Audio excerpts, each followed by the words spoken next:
Qu'est-ce que vous avez eu ce matin? Savoir écrire, savoir écouter et on va avoir celui des figures après la récréation. C'était pas trop compliqué, c'était moins compliqué que ce qu'on pensait. Et tu as quel âge? 11 ans, 12. Et toi, tu t'appelles comment? Tu as quel âge? Héloïse et j'ai 11 ans. Alors ce matin pour toi, c'était difficile, Je pensais que ce serait plus dur, mais ça a été. Qu'est-ce qu'on a posé comme question par exemple? C'était... monsieur lisait un texte et on devait répondre à certaines questions et puis après on devait écrire une histoire, mais c'était facile. Alors, qu'est-ce qu'on a demandé comme question? Au début, monsieur nous a lu un texte et ça concernait une compagnie d'aviation. On a dû répondre à certaines questions. Comme quoi, par exemple? Comment s'appelait la compagnie? Est-ce qu'on doit allumer ses GSM pendant que les réacteurs sont arrêtés, etc. Tu as pu répondre à toutes les questions? Oui, c'était facile. Et maintenant, qu'est-ce que vous allez avoir en fait?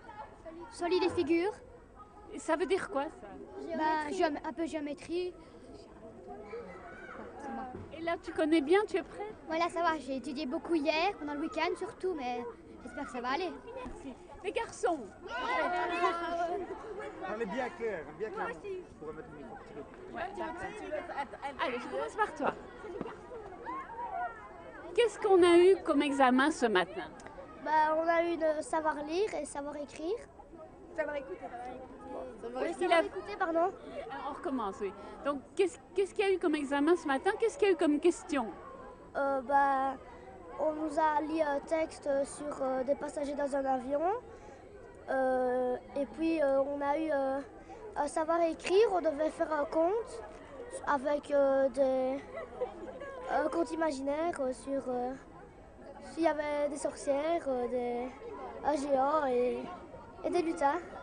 Tu as pu répondre à toutes les questions? Oui, j'ai été très confiante, j'y ai cru et ma mère m'avait dit de ne pas stresser et j'ai gardé mon calme et alors j'ai su à tout répondre. Qu'est-ce que tu as passé comme épreuve ce matin? On a passé le savoir écouter, le savoir écrire et nous allons passer la géométrie après. Et le CEB, ça veut dire quoi? Certificat. Alors, on recommence. Allez, on recommence. CEB, ça veut dire quoi? Certificat études de base. C'est important ça d'avoir le certificat d'études de base? Très important. Pourquoi? Sinon, on peut pas vraiment. Pour continuer nos épreuves, pour aller en secondaire, quoi. On peut pas. Donc c'est vraiment important. Oui. Notre petit Elvis, là. Voilà. Alors, je repose la même question. Qu'est-ce que c'est le CEB? C'est le certificat études de base. C'est important de réussir ça? Oui, parce que sinon on peut pas aller en première humanité et on doit aller en classe d'accueil. Tu as beaucoup étudié? Non, pas trop. Pourquoi? Tu es confiante? Tu sais que tu vas réussir comme ça? Oui. Pour moi, oui. Si on étudie depuis le début de l'année, on a plus de facilité. Est-ce que j'ai des plans?